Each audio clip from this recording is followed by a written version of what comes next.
Bireyinde üryan aşırımız, Başkısından alıp kaçan yan aşırımız, Reşit Ak Yegit hem Ramil Şoragulup yazgan aşırımız. Dostlar kirek, dostlar.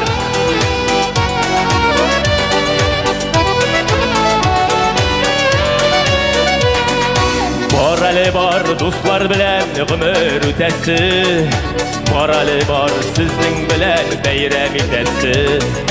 Dostlar kirek, dostlar tirek turmuş yolunda, dostlar bilen gürlep yaşav Xudoy qulunda.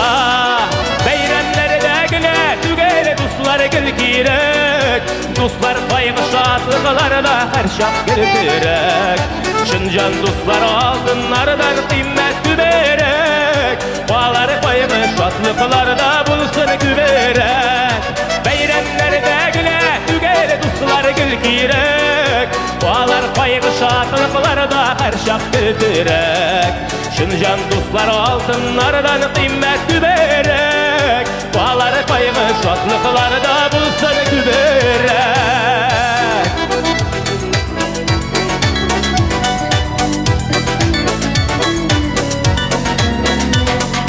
Dostun bulsa danın artır, derecen artır.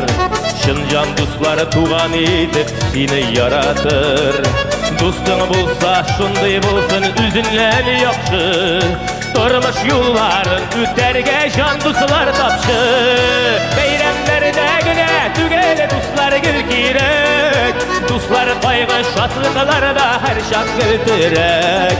Şınjan dostlar altınlardan qimmat güberek, bağları qaygı şadlıqlarda bulsun güberek. Bayramlarda güne tugayli dostlar gül kirek, bağları qaygı şadlıqlarda her şak gültirek.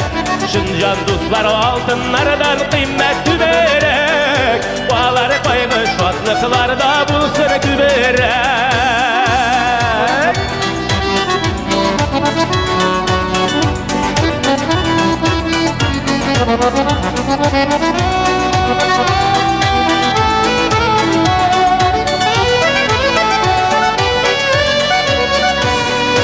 Bayramlarda güne tugayli dostlar gül kirek, dostlar qaygı şadlıqlarda her şak götürek.